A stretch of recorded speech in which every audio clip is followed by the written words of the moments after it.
Allen, and I'm a partner here in the Public Regulatory and Investigations team in Mason Hayes and Curran. I'm joined this morning by Neasa Bird, Hugh McDowell, and my colleague Paul Fitzpatrick, and more on them in a moment. We would like to make this session as interactive as possible, so you will notice a Q&A function on your screen. So please do enter questions as we go along, and we will try to answer as many as possible at the end of the seminar.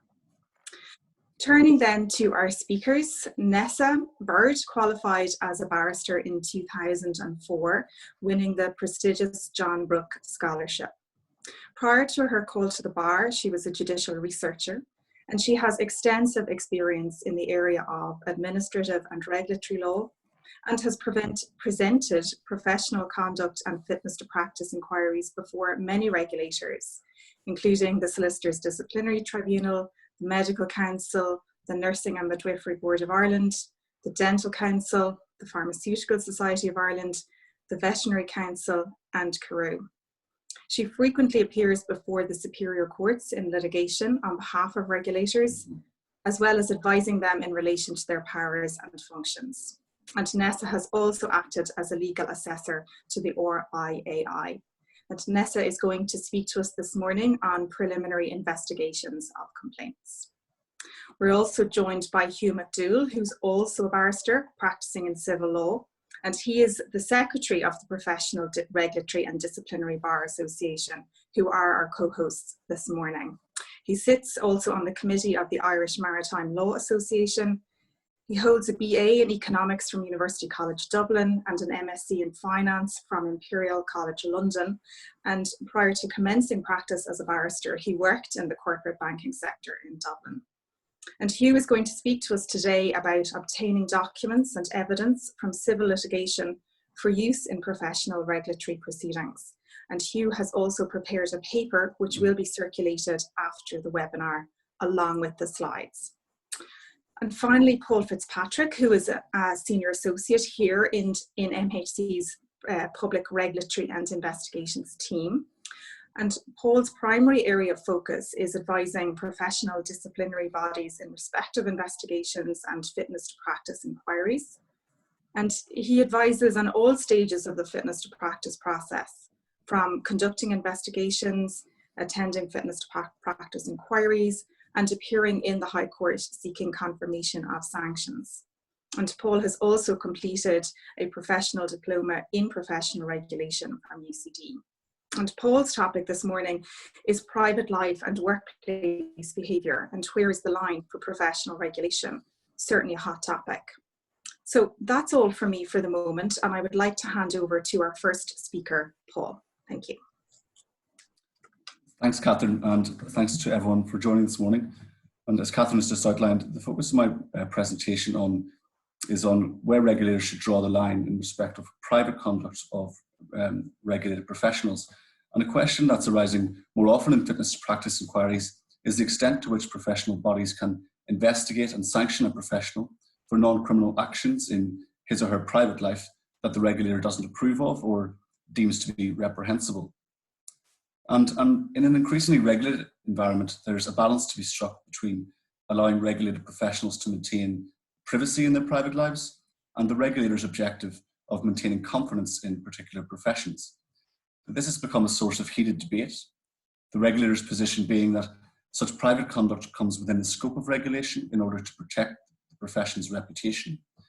But critics of this view argue that such private lawful conduct is irrelevant to professional competency, and if it doesn't form part of professional duties, it is not the proper subject of investigation. So unfortunately, it's quite unclear, certainly in Ireland, as to exactly what type of private conduct will lead to regulatory intervention and in what circumstances. But what is becoming clear is that the watchful gaze of a regulator is no longer confined to the office, practice or surgery where a profession is carried out. And I'm going to look at two examples of recent UK decisions on private conduct. One is a High Court decision of 2017, and a more recent decision of the Solicitors Disciplinary Tribunal. And I'll also quickly look at the position Irish regulators have taken regarding private conduct. So the first case I'm going to look at is Pitt and the General Pharmaceutical Council. And this case concerned a challenge to new standards adopted by the Pharmaceutical Council.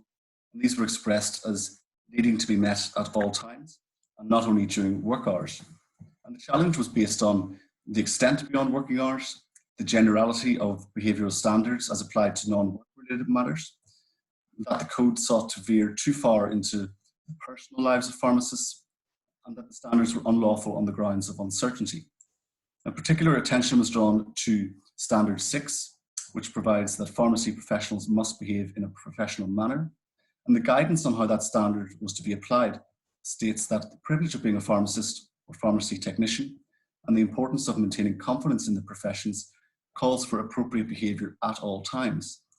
And examples given in the standards of such appropriate behaviour where the pharmacist should be polite and considerate, trustworthy and act with honesty and integrity, show empathy and compassion, and treat people with respect and safeguard their dignity.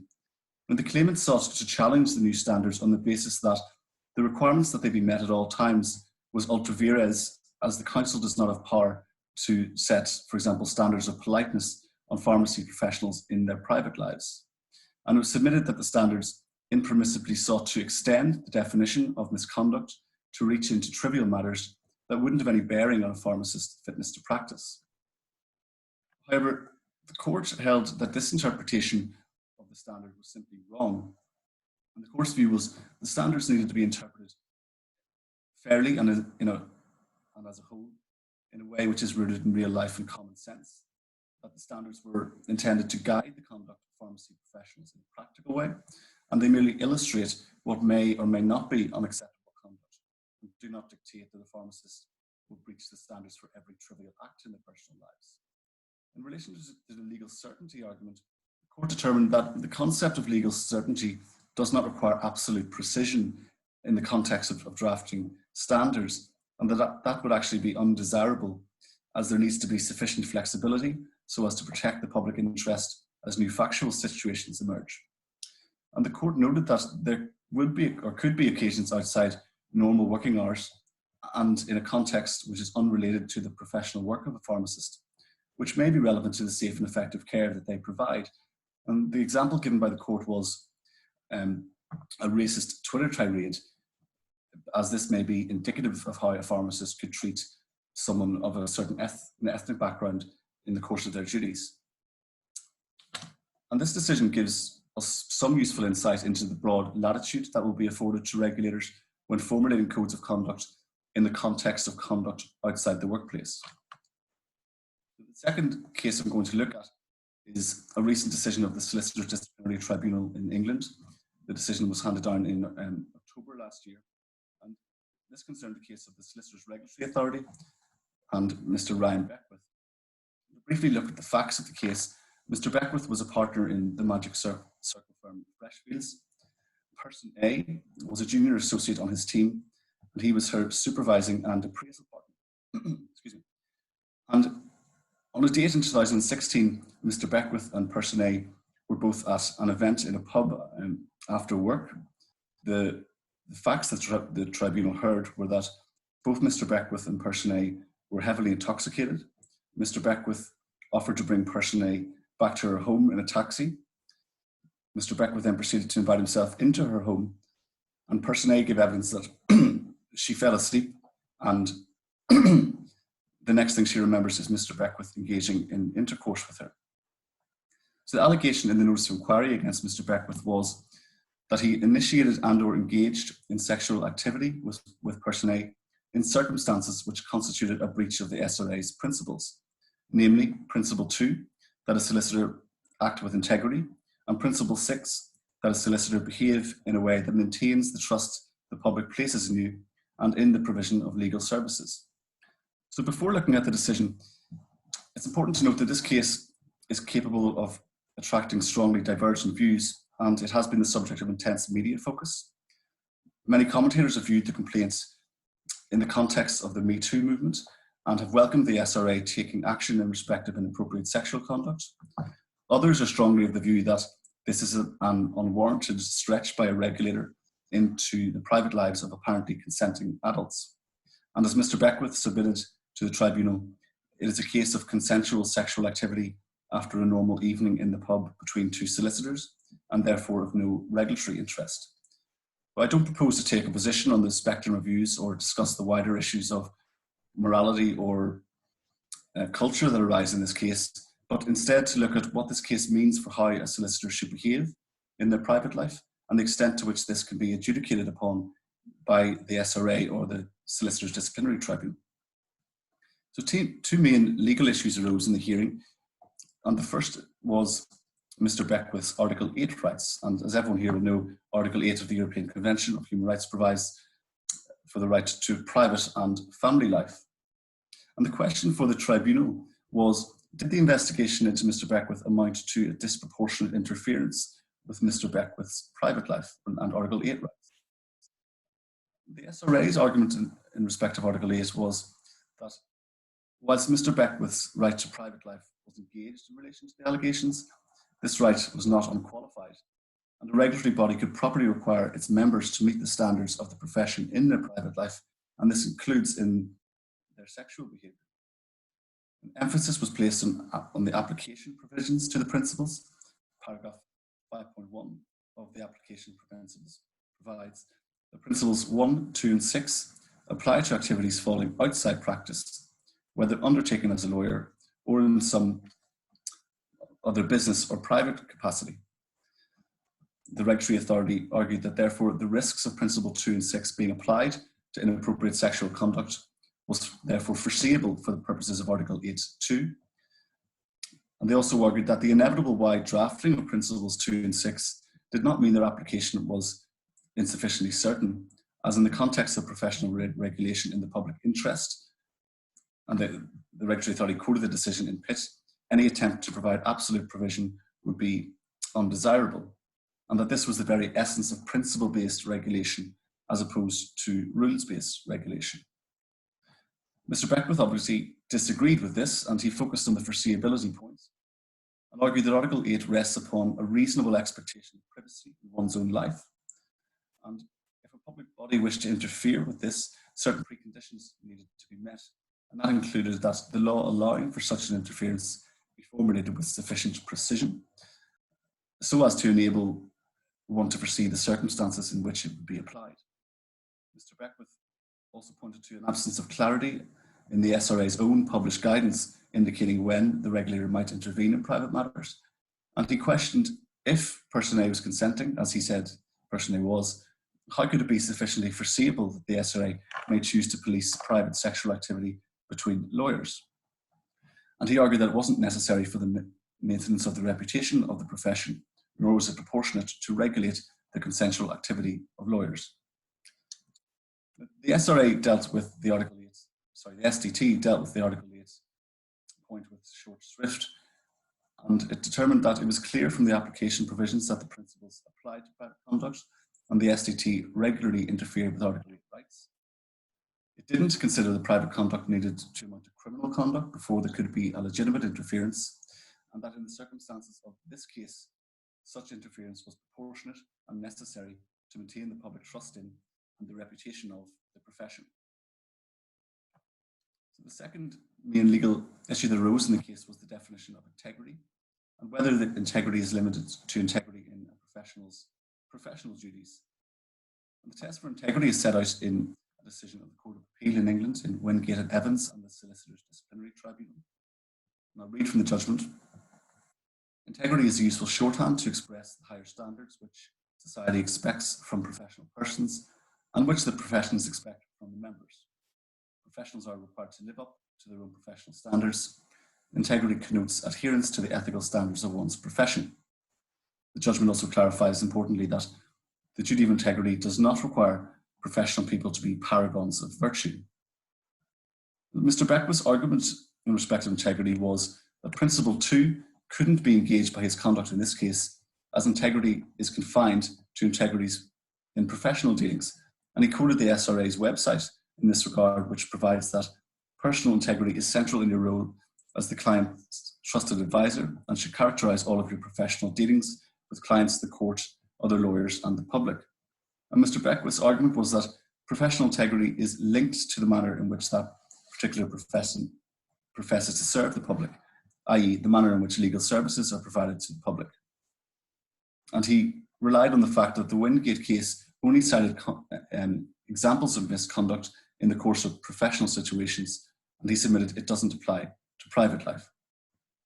In relation to Principle 6, which is that solicitors behave in a way that maintains the trust the public places in you and in the provision of legal services, Mr. Beckwith argued that the definition of Principle 6 explicitly linked the conduct to the way the profession serves society, and that this therefore circumscribes the range of inquiry by a professional regulator to matters linked to a solicitor's practice. In retort, the SRA were of the view that the circumstances of Mr. Beckwith's conduct, i.e. the facts of the case, were such as to breach both Principle 2 and 6, and that they applied was clear from the application provisions. The SRA submitted that Mr. Beckwith's observation that professional integrity is linked to the manner in which a profession professes to serve the public does not mean that a solicitor's private conduct could not lack integrity, and the regulation of private conduct of solicitors was necessary as inappropriate behaviour outside of professional life might still adversely affect the public's view of solicitors. The SDT's decision isn't very detailed, and it quotes the application provisions stating that Principles 2 and 6 apply to private life. It was of the view that while the examples in Wingate of conduct lacking integrity referred only to professional matters, the list in Wingate was not exhaustive, and it did not mean that private matters could not be considered by the SRA. In respect to Principle 2, the Tribunal determined that on the basis of the evidence, Mr. Beckwith's conduct had fallen below what was expected of him by the public and by the profession, and that his conduct lacked integrity. And interestingly, the Tribunal also noted that Mr. Beckwith must have accepted that his conduct fell below the standards expected of him as a partner in Freshfields, as he had accepted a final written warning, and that the standards employed at Freshfields were no higher than the standards of the profession in general. In relation to Principle 6, the Tribunal determined that Mr. Beckwith's conduct not only affected his personal reputation, but also the reputation of the profession, and could therefore be considered by the Tribunal. The Tribunal were of the view that it was clear Mr. Beckwith had failed to maintain the trust the public placed in him, and his conduct would attract the disapprobation of the public, and accordingly they found that he had some breach of Principle 6.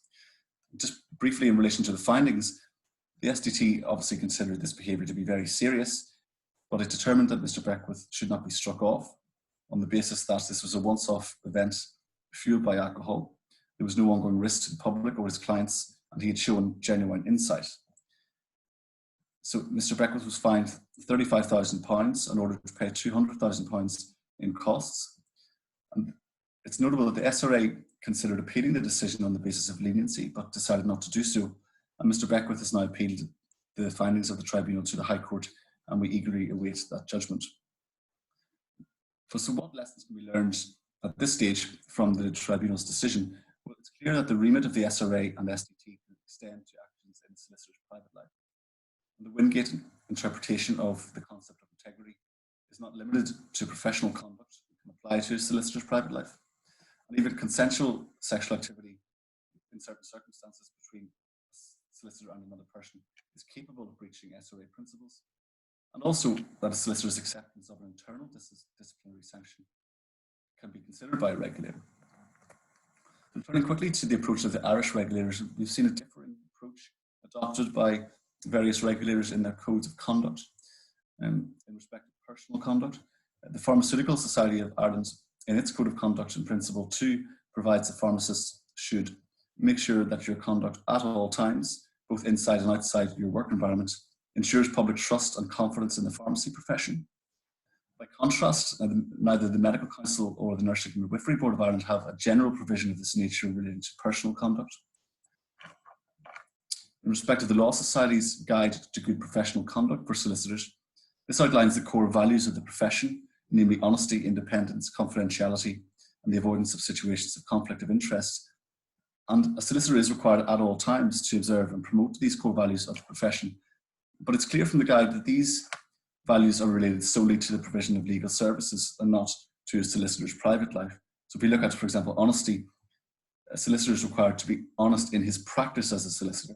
And values of independence and confidentiality obviously relate to a solicitor's practice and not their private life. And there's no provision stating that the guide applies to activities outside practice. However, interestingly, Section 51C of the Legal Services Regulation Act 2015 has inserted a new definition of misconduct, and this now includes an act or omission where occurring otherwise than in connection with the provision of legal services would justify a finding that the legal practitioner is not a fit or proper person to engage in the provision of legal services. And this is a significant change in the definition of misconduct and a clear indication that it now encompasses activities of solicitors in their private life. Also, in relation to social media use, and it's useful to note that the Solicitors Regulatory Authority in England has confirmed that it is now receiving a large amount of complaints related to social media use by solicitors in their private life. The Medical Council has adopted a specific provision in its Code of Conduct which reminds doctors to adhere, in the context of social media, to the professional standards used in other forms of communication.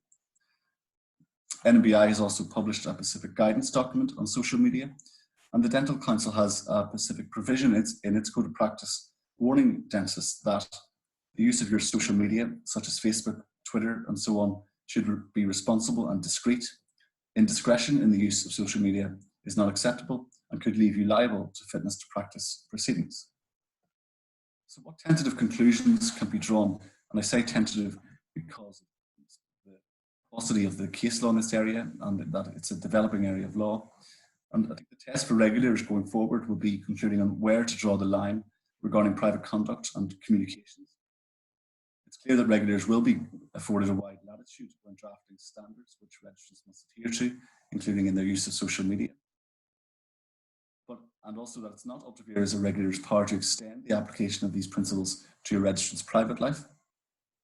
However, the more vexed question is not the permissibility per se of this regulatory reach, but how far can the reach reasonably extend? And this is especially so in challenging cases where the conduct is lawful, but may be unpleasant or distasteful to certain sections of society. For regulated professionals, what is clear is that a private life does not mean acts stay private.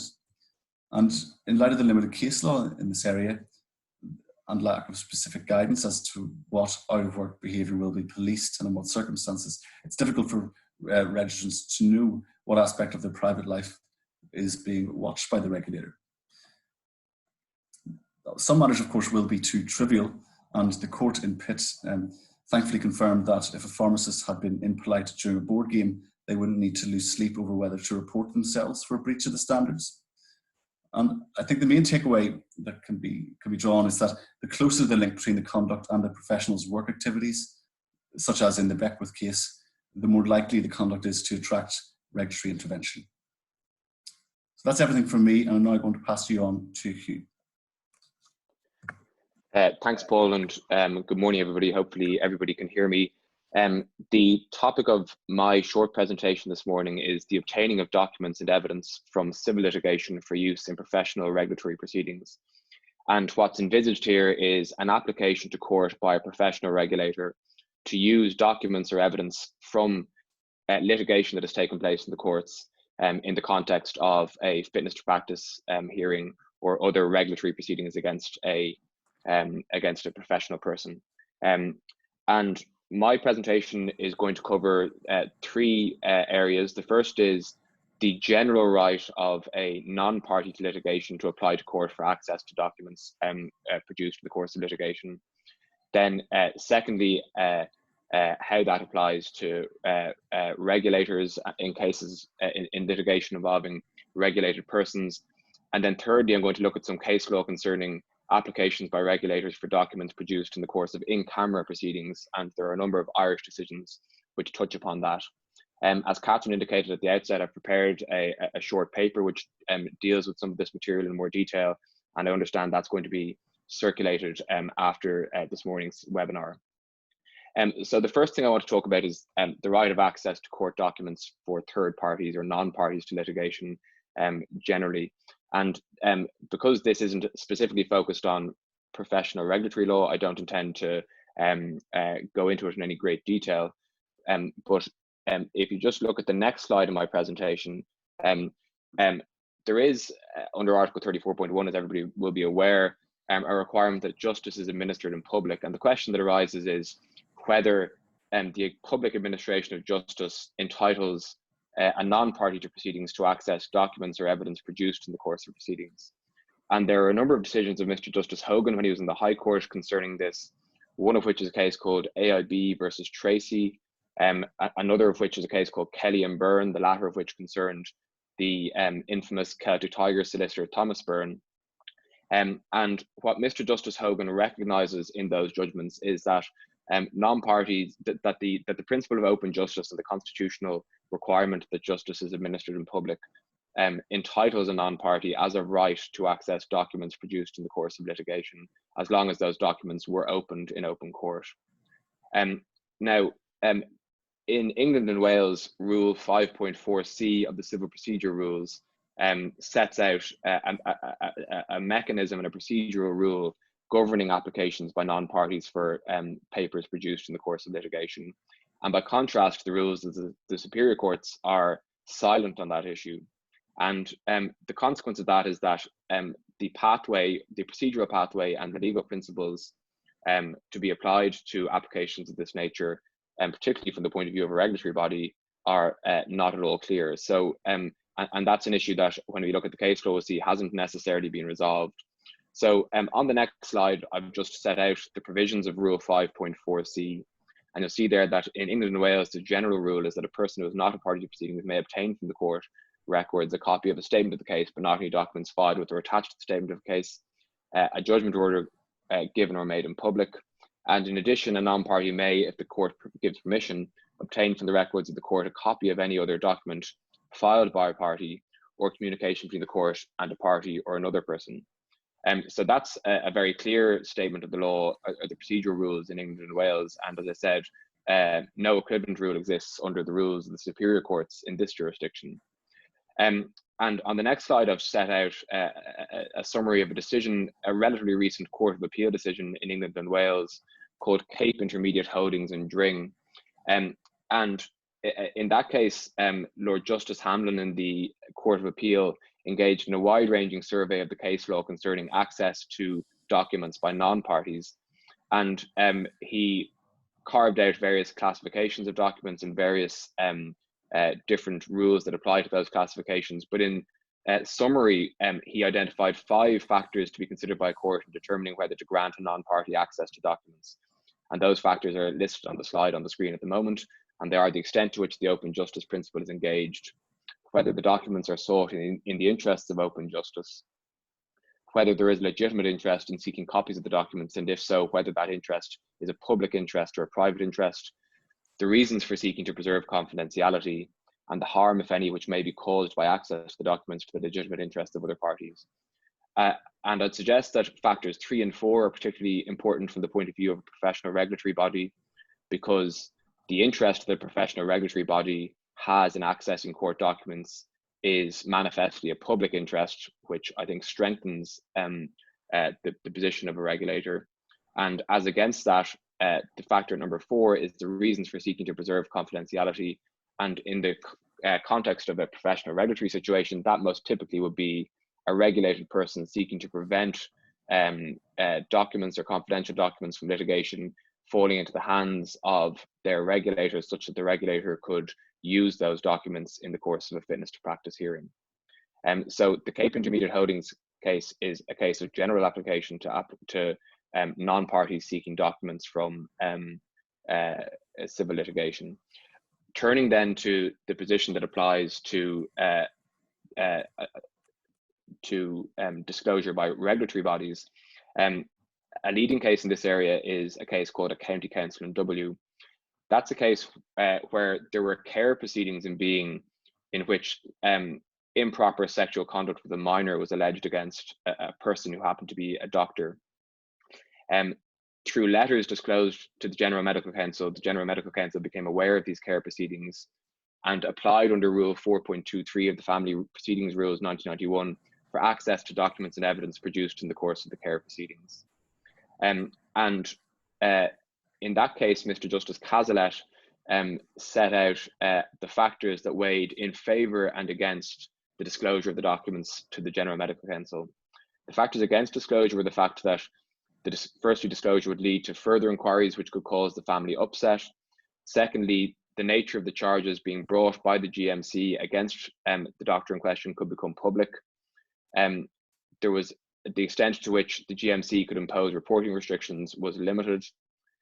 Importantly, the child, the subject of the care proceedings, after initially having alleged sexual impropriety on the part of the doctor, had then withdrawn that allegation.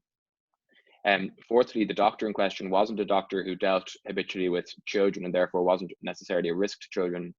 Fifthly, an adverse decision by the GMC would obviously impact on the family's income. And sixthly, that regardless of the basis upon which the documents were disclosed to the GMC, and particularly regardless of whether undertakings regarding confidentiality were sought, there was always a risk that the documents could leak out or become public through some improper means. As against that, Mr. Justice Cazalet identified a number of factors which favoured disclosure. Those are contained on the next slide. And firstly, there was a risk that if the doctor in question changed his area of practice, he could come into contact with children. Secondly, the issue around the child's withdrawal of the complaint could be dealt with by the PCC and within its discretion. And thirdly, the GMC said that it was prepared to cooperate to minimise the risk of any publicity or leak of the material in question. And Mr. Justice Cazalet concluded by saying that in his view, in this case, there was an overwhelming and overriding public interest that the appropriate GMC Conduct Committee should be in a position to consider whether it should bring charges relating to serious professional misconduct against a practitioner who has been found in civil proceedings to have sexually abused his daughter. And on that basis, access to the documents was granted to the GMC. And that case has been cited on a number of occasions in this jurisdiction with approval. And where this type of application has most frequently arisen in Ireland is in camera proceedings, often involving family matters or childcare matters. The first case that I've referenced there is a case called DPP and WM. And in that case, the Eastern Health Board applied to the Central Criminal Court for access to documents which fell within its regulatory sphere.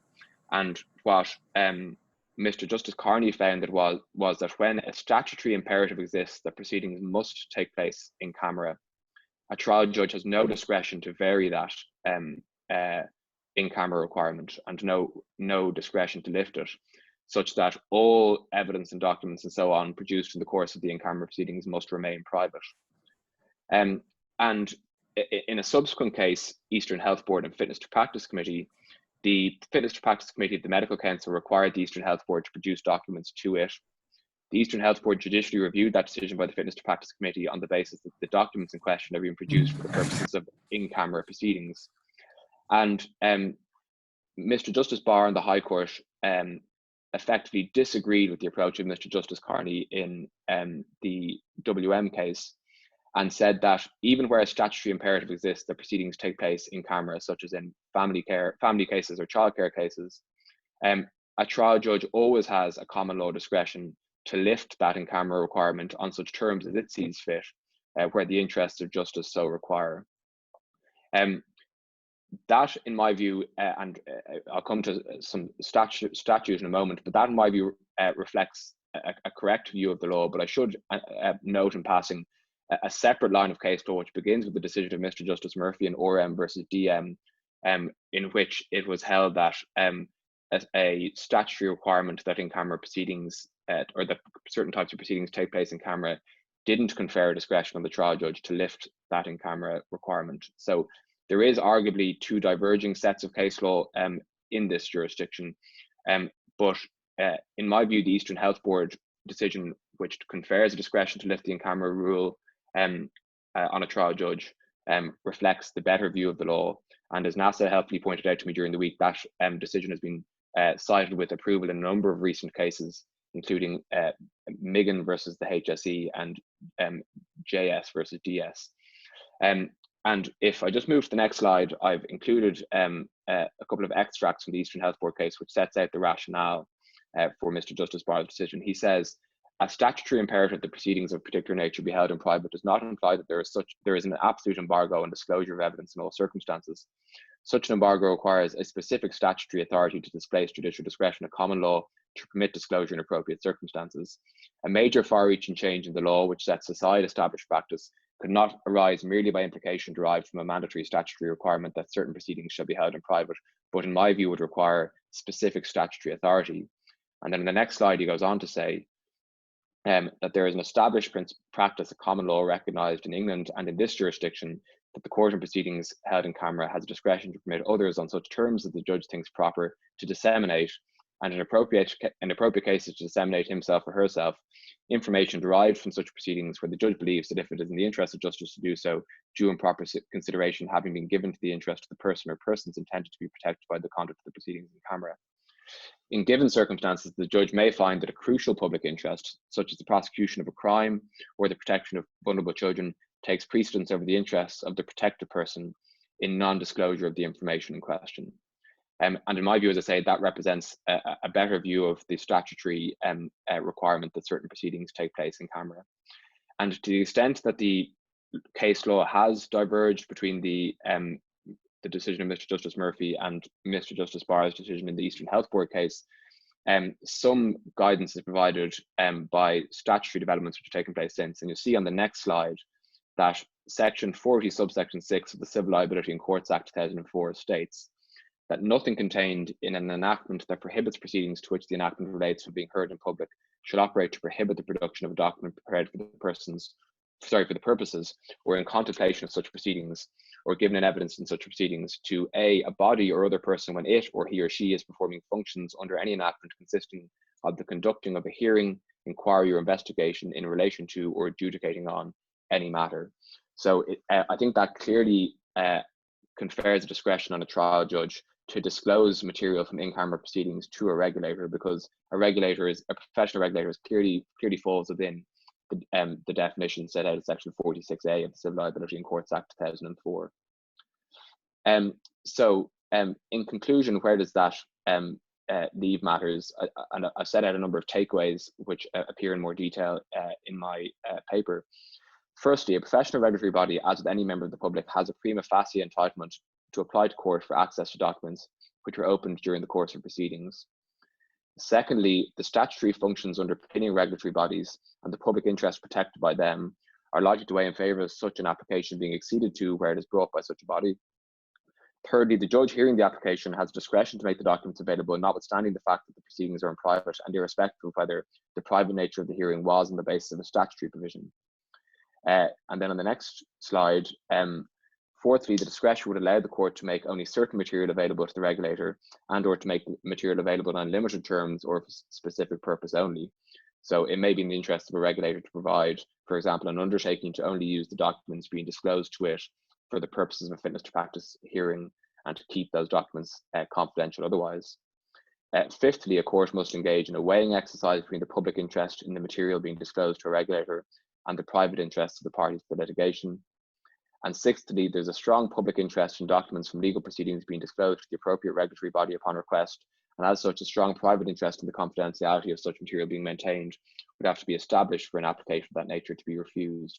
So I think a regulated person would have to put forward a very compelling case as to why their regulator would not be entitled to documents produced in the course of civil litigation, whether that litigation was in public or in private. There are still some unanswered questions, particularly around the procedural mechanisms to be deployed in applying to court for access to documents, and in relation to the approach that the Irish courts would take to those types of applications. And I think that it's an area that might receive more judicial consideration perhaps over the coming years. So that concludes my presentation. I'm now happy to hand over to Neasa. Good morning, everybody. Thank you very much, Hugh. I'm going to look at the area of the preliminary investigation of complaints, which is an area which doesn't tend to attract as much attention and usually as much litigation as fitness to practice, but it's no less an important part of the regulatory framework. For a complainant, it can bring an abrupt end to a complaint if a decision is made not to refer the matter forward. And of course, for a regulated professional, if a decision is made to send the matter forward for inquiry, it can result in a move towards the altogether more threatening ordeal of a full inquiry, which may often take place in full public glare. So what I'm going to do this morning is to just look at some of the principles which can be gleaned from the case law in relation to this area. These obviously have to be looked at through the prism of a particular regulator's own statutory framework.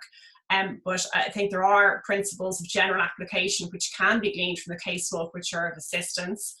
And I think it's possible perhaps tentatively to say that we're starting to see a little bit more litigation arising out of this area of the regulatory framework. And I look in particular to recent judicial reviews involving the Medical Council, BM and the Medical Council, and McAvoy and the Medical Council. And these demonstrate opposite ends of the spectrum. In BM, a professional seeking to restrict the scope of a fitness to practice inquiry by reference to the decision of the PPC to refer the matter forward. And in McAvoy, on the other end of that spectrum, complainants seeking to challenge the decision of the PPC not to send a matter forward for inquiry. So you'll see there, just the first slide I'm going to refer to is the case of the Law Society and Walker. This concerned a solicitor's duty to the court. He was acting for a defendant doctor in medical negligence proceedings, and it was alleged there had been a failure on his part to disclose the alteration of clinical records in advance of trial. There were medical records which appeared as if they were contemporaneous, but in fact had been added to by the doctor, and this only came out in the course of the trial and after the plaintiff had gone through the ordeal of giving their evidence. And the Solicitors Disciplinary Tribunal found that there was no prima facie case to warrant an inquiry, but the President of the High Court at the time, President Finnegan, disagreed, was of the view that the duty in issue was of such vital importance to the administration of justice that it was in the public interest that an inquiry be held. And you'll see on the next slide set out the principles which he set down and which I think have general application. He said the purpose of this stage of the process is to enable complaints which are frivolous, vexatious, misconceived or lacking in substance to be summarily disposed of. At this stage, the body is not acting as a fact-finding body, and it must consider all of the material before it and determine whether the application has any real prospect of being established at an inquiry, any doubt being resolved in favour of an inquiry being held. And the fact that ultimately the allegations will have to be proven to the criminal standard beyond a reasonable doubt is a factor to which regard can be had. But he was in no doubt in that case that this was a matter which should proceed to a full inquiry. The next case I'm going to touch on is the case of Flynn and the Medical Council. And you'll see in this case that the High Court applied in a healthcare setting the dictum in Law Society and Walker. This concerns a decision by the PPC of the Medical Council not to refer a complaint against two consultant radiologists to inquiry. It was alleged that they had failed to identify from CT scans an extremely rare fracture in the complainant's palate. And in fact, a prior complaint had been made against two other radiologists, doctors A and B, and it was alleged that they had also failed to identify the fracture. Now, the PPC didn't refer the complaint against doctors A and B forward for inquiry, and that was the subject of an application for leave for judicial review by the complainant. He didn't get leave from the High Court, and just a few days later, he then brought a second set of complaints to the Medical Council in respect of the same matter, this time in respect of doctors C and D. And so an interesting point arose in that case as to whether this amounted to an abuse of the statutory framework for making complaints by the complainant. And the other issue arising in this case was the adequacy of the reasons given by the PPC for not referring the matter forward.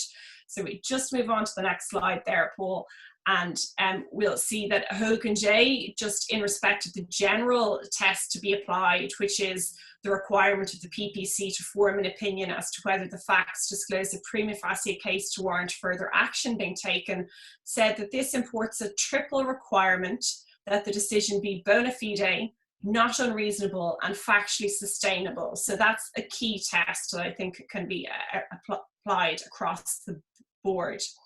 And then specifically in respect of this case, you'll see in terms of the reasons which were given by the PPC, Hogan J referred to the necessity of giving reasons, and he pointed out that there isn't a requirement to give a discursive judgment, but that it is important that the essential rationale of the decision should be evident, or at least capable of being inferred from the terms and content. And he said there was no reason why the reasons for summarily rejecting a complaint without the necessity for further action could not be pithily and succinctly expressed, quite often in 2 or 3 sentences.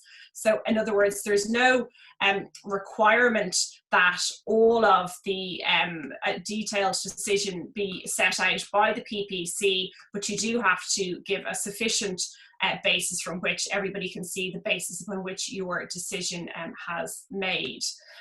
And in that case, initially the PPC had simply said they didn't regard the complaint as being sufficient to warrant further action.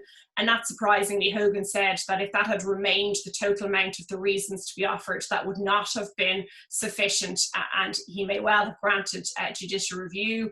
However, the PPC had subsequently met and had given a decision in which they referred to an expert report which said that although there was evidence of a fracture on some of the older images, 9 out of 10 radiologists wouldn't have been aware of that type of an injury. And so in those circumstances, Hogan J said it was clear that the PPC was effectively stating that there was no reasonable prospect of these allegations being established at inquiry.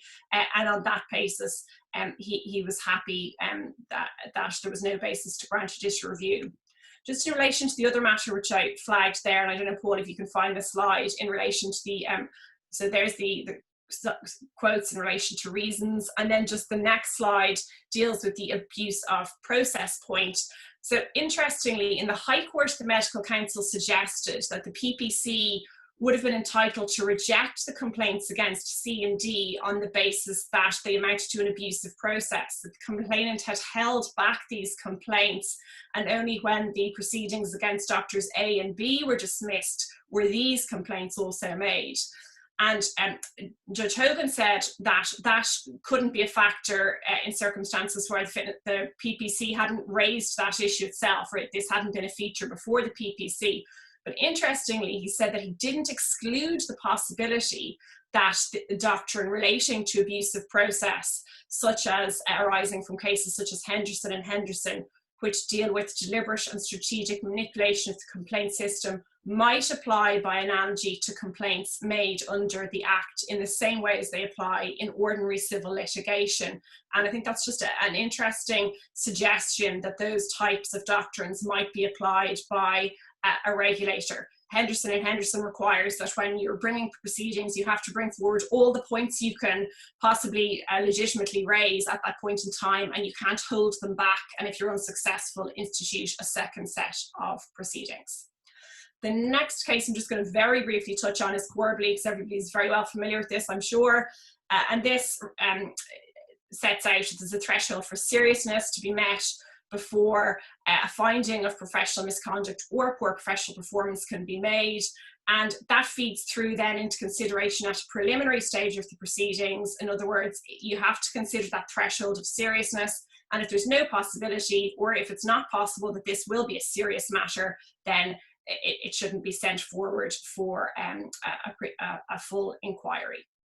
Just turn then to Pedario and the Veterinary Council of Ireland. This was a complaint against a vet which was referred to inquiry, and the complaint as initially referred forward related to the handling and treatment of small animals and the vet's keeping of adequate contemporaneous records. During the course of the inquiry, so the matter was actually at hearing for the Fitness to Practice Committee, the vet produced notebooks purporting to be those contemporaneous records, but which the registrar very cannily spotted couldn't have been contemporaneous records because they were in a type of notebook that hadn't been published at the time in question, or wasn't for sale at the time in question. The notice of inquiry was amended during the fitness to practice proceedings to allege dishonesty in producing and claiming these notes to be contemporaneous. and the vet was found guilty of professional misconduct on that allegation alone. Now, despite the fact that he hadn't objected to the amendment of the notice of inquiry, he appealed to the High Court, and ultimately this found its way to the Court of Appeal. And you'll see from the next slide that the Court of Appeal found that this ground of complaint was well founded by the vet. In other words, that there had been a breach of fair procedures in the adding of this charge to the notice of inquiry, basically found that this step, which requires the preliminary investigation committee of the Veterinary Council to consider whether a matter should go forward to inquiry, had been skipped. It was a new and fresh complaint made in the middle of the inquiry. It was made by the registrar of the Veterinary Society, whereas the initial complaint had been made by the vet's former employer. And in effect, the nature of the complaint being made was of a totally different order to the one that was already at inquiry. And Mr. Justice Hogan said that these statutory requirements, that is at the preliminary stage, cannot be regarded as mere surplusage. Rather, they have been deemed by the Oireachtas to represent core protections for the professional person whose reputation and livelihood may be affected in a far-reaching way by a complaint of this nature. Now, interestingly, and a warning to regulated professionals where a similar scenario might arise, you'll see from the next slide that the Court of Appeal found ultimately that the vet had in effect waived the opportunity to object to this, because he had consented to this course of action and had in effect acquiesced to it. And Mr. Justice Hogan pointed out that because these provisions existed fundamentally as protections for the veterinary surgeon, it followed that the veterinarian in question was entitled, in principle at least, to waive these protections. So that's just an interesting point to bear in mind from the end of that decision. So just move forward then, and we come to BM and the Fitness to Practice Committee. And so this is the case I was referring to at the outset. This concerned a complaint by a former patient concerning interactions with a consultant, her consultant psychiatrist. The PPC of the Medical Council obtained an expert report from a Dr. C, and he was asked to identify whether, in his opinion, on the basis of the documentation, there were any failings on the part of the doctor, the consultant psychiatrist. And he identified failings, including agreeing the agreement of the psychiatrist to meet outside a workplace at a restaurant, and he considered this to be a serious failure.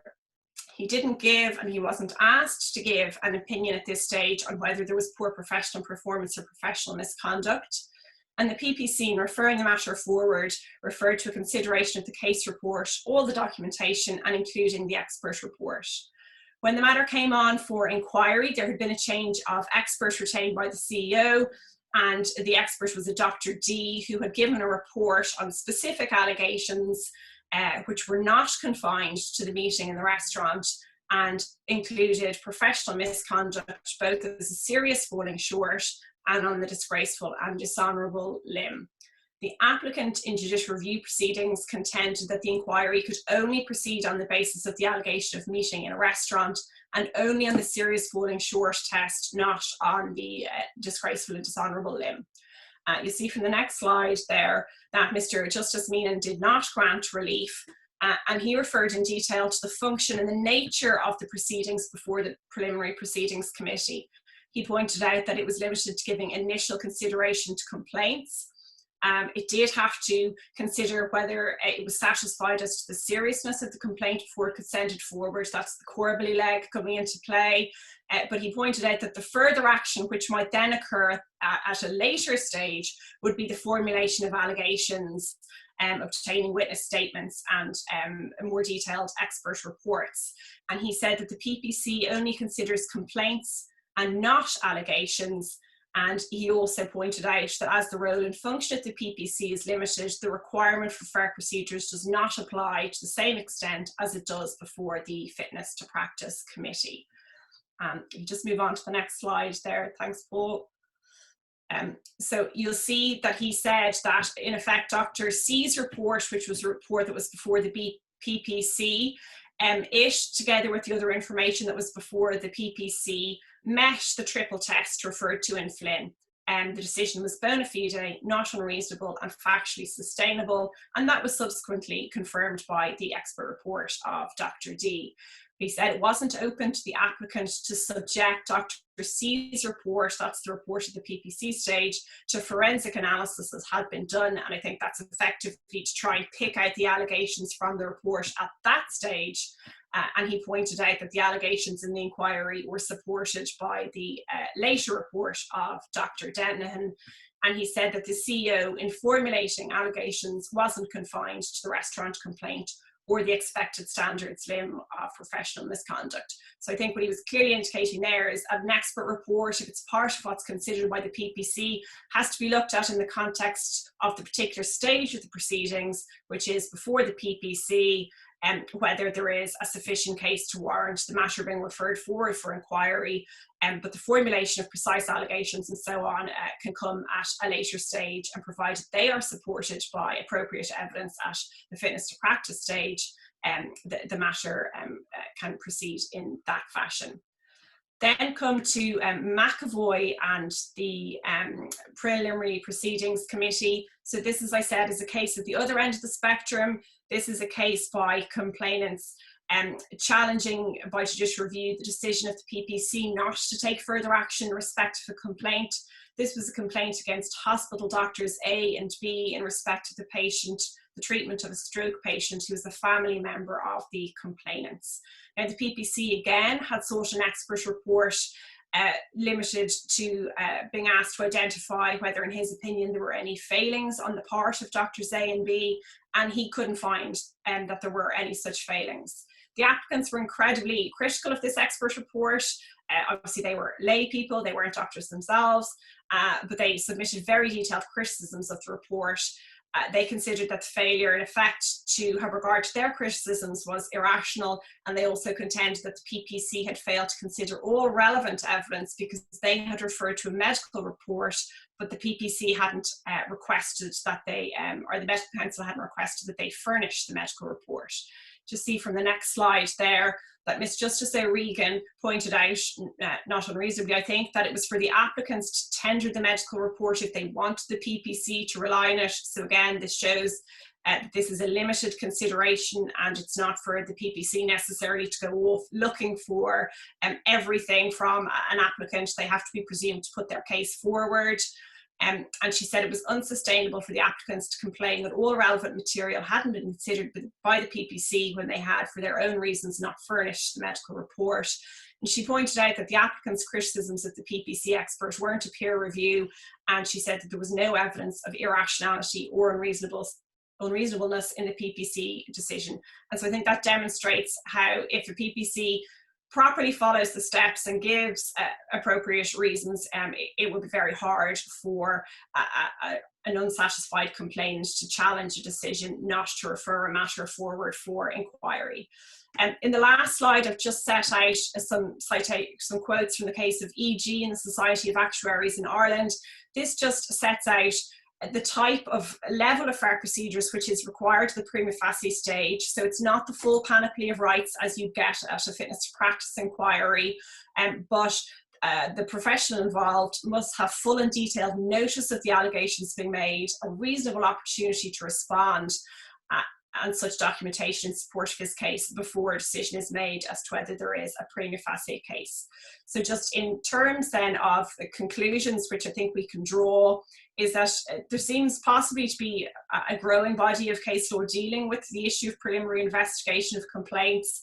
And we can see from this case law that the steps in this part of the regulatory process are important, that they can't be skipped, and that fair procedures commensurate with that stage of the process must be followed, and the decision taken must be clearly reasoned.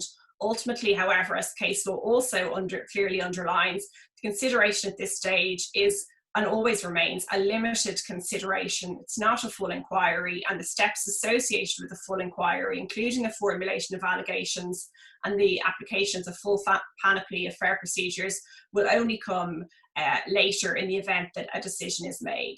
And again, just as I said at the beginning, to bear in mind that obviously all these principles have to be looked at through the prism of the regulator's particularly statutory framework, and that framework can be subject to change. For example, in the Regulated Professions Health and Social Care Amendment Bill, which I know has lapsed but will presumably be revived when we finally get a new government, there's provision made for the transfer of some investigative powers at PPC stage before both the Medical Council and the NMBI to the CEO, who will take on some of the investigative role, including appointing authorised officers. And so it'll be interesting to see how that might develop and what issues might arise there. Okay, so that's the end of my talk this morning. I'll hand back to Catherine. Thanks very much, Neasa, and to all our speakers this morning. Now, we're almost out of time, but I think we might have time for just one question which has been posted on our Q&A. And Paul, perhaps this is one that you might take. Was the SDA decision and or the warning furnished internally focused upon the fact that the incident was between junior and senior persons in the same firm? Or is it more likely that the situation would not have reached the SDA had the conduct been between strangers? So, Paul, if you would like to take that one, thank you. Thanks, Catherine.